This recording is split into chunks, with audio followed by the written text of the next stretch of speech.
적으로 학대를 해온 부모가 지난 22일이죠. 검찰에 넘겨졌습니다. 이 부부는 지난 2018년부터 A양에게 정말 화상을 입히는 등 말로 할 수 없는 학대를 했는데요.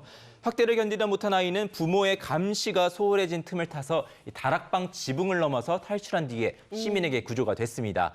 아이를 학대한 친모와 을붓 아버지에게는요, 가중처벌이 가능한 아동학대 특례법 상습 특수학대 혐의가 적용이 됐습니다. 이 피해 아동이 써왔던 일기장이 증거로 채택될 수 있을지 좀 관심이 모아졌었는데 이건 또 안 되게 됐다면서요? 네, A양이 쓴 일기장이요, 이 계부와 친모의 학대를 일증할 만한 학대 증거가 될 수 있을지 좀 주목이 되기도 했습니다.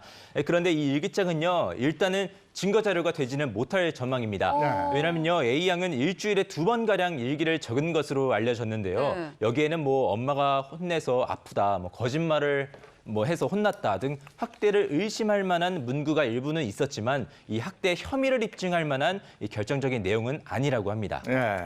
아니 근데 이렇게 학대를 저지르고 이러면서도 꼬박꼬박 양육수당은 다 타가지고 갔다면서요? 네, 그렇죠. 예. 됐어. 이들 부부는요, 최근까지 총 4명의 자녀를 키우시면서 이제 양육 수당이나 뭐 출산 장려금 등을 각종 명목으로 매달 국가에서 한 90만 원 정도를 받았다고 합니다. 그런데 이제 A양에게 끔찍한 학대를 이렇게 저지르면서도 부모의 자녀 부양 의무를 지원하는 이런 수당 정책금은 계속해서 받아왔던 겁니다.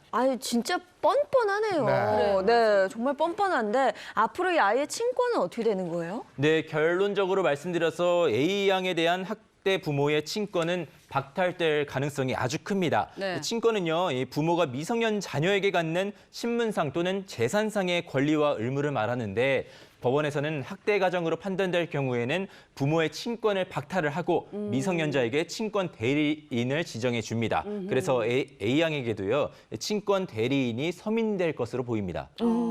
진짜 끔찍한 사건이 가정 내에서 벌어진 겁니다. 근데 이게 이제 부모와 자식의 일이에요. 근데 이 아이가 이렇게 학대받던 아이가 나중에 컸어. 그리고 이 부모는 늙겠죠. 그러면 이 아이가 이 부모를 부양해야 하는 의무가 있겠습니까, 없겠습니까? 있으면 안 돼. 그럼 안 왜 되죠. 질문이라고 하죠? 네.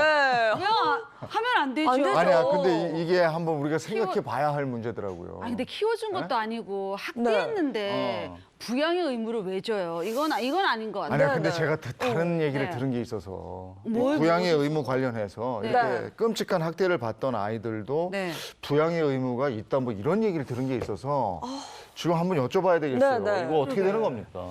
정말 믿고 싶지 않지만 우리 이재용 아나운서님 말씀대로 학대 부모에게도 이 자녀는 부양을 해야 됩니다. 이렇대요. 말도 안 돼. 이렇대요. 그럼 파렴치한 부모를. 이거 너무 속상한 얘기인데요. 이 파렴치한 진짜 부모를 부양을 해야 된다 이 얘기잖아요. 우리 민법상에는 이 부부 간에도 서로 부양 의무가 있고 부모 자식 간에도 부양 의무가 있어요.